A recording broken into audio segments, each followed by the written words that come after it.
Et c'est à présent l'heure de la revue de la presse et des médias israéliens depuis Studio Kalita à Jérusalem. Et les élections sont ce matin à la une de la presse israélienne. Oui, une fois de plus, il est question de nouvelles élections en Israël.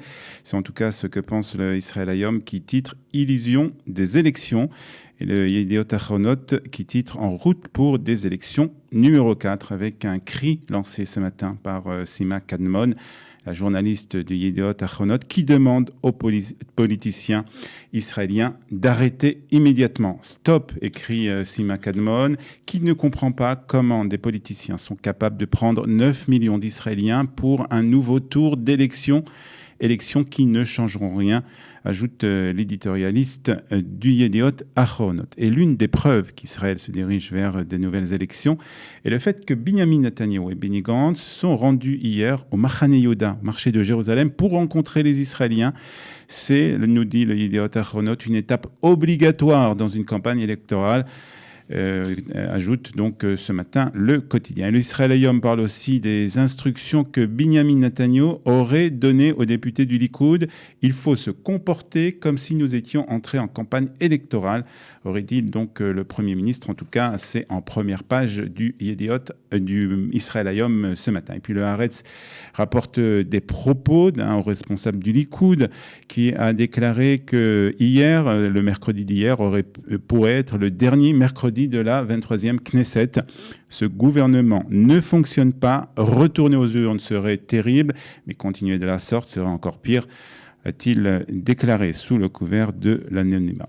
Enfin, sachez que selon le Maariv, l'accord de normalisation avec les Émirats arabes n'a pas apporté de nouveaux mandats au Likoud, selon le sondage réalisé et qui paraît aujourd'hui dans le Maariv. Si les élections avaient lieu aujourd'hui, le Likoud remporterait 29 sièges, beaucoup moins que les 36 sièges que le Likoud a dans l'actuel Knesset. Le parti de Yair Lapid remporterait lui 20 mandats et 19 sièges pour le parti Yemina de Naftali Bennett.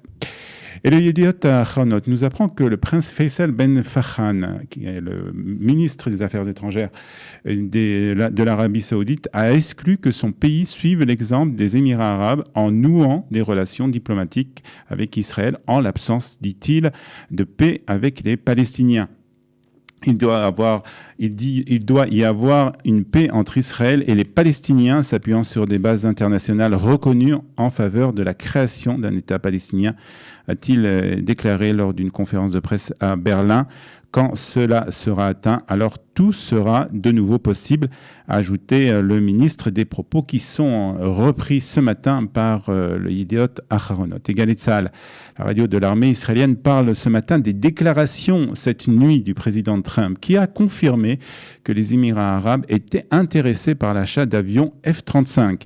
Ils ont de l'argent, ils payent en liquide et en une seule fois, et ça c'est bien, a déclaré à la presse le président américain. Hier, Binyamin Netanyahu avait démenti des informations du Yediot Ahronot qui avait annoncé que le Premier ministre avait donné son feu vert à la vente d'avions de combat et d'armes aux Émirats arabes dans le cadre de la normalisation des relations avec les Émirats arabes. Et le Maariv nous apprend aussi que le nombre de décès du Covid-19 en Israël est passé hier à 781, après que le ministère de la Santé a reconnu avoir fait une erreur de décompte concernant le nombre de victimes. Le porte-parole du ministère indiquait son ministère n'avait pas inclus dans son décompte officiel 53 décès survenus dans des maisons de retraite en juillet et au mois d'août.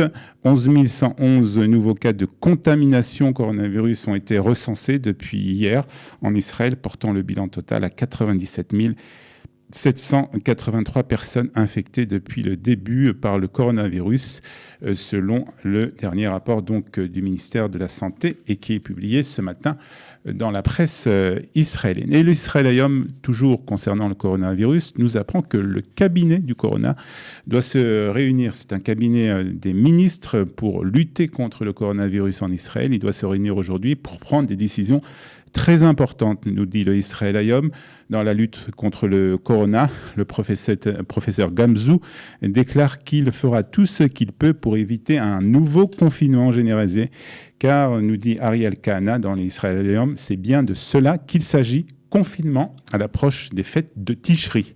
La chaîne 13 hier a parlé de la solution qui pourrait être proposée par le professeur Gamzou, attribuer des couleurs aux villes israéliennes, la couleur rouge pour les villes à fort taux de contamination et la couleur verte pour les endroits où le nombre de malades est en baisse. Les villes en rouge pourraient se voir imposer, nous dit la chaîne 13, un confinement général. En tout cas, c'est une solution qui sera débattue aujourd'hui lors de la réunion du cabinet du Corona.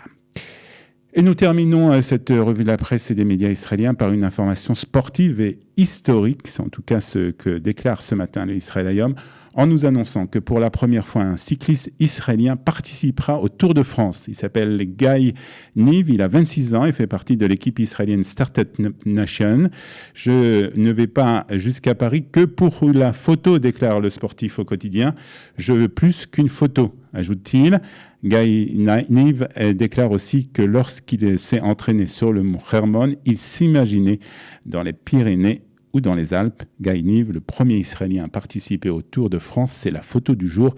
Et c'est aussi la fin de cette revue de la presse et des médias israéliens sur Studio Kalita.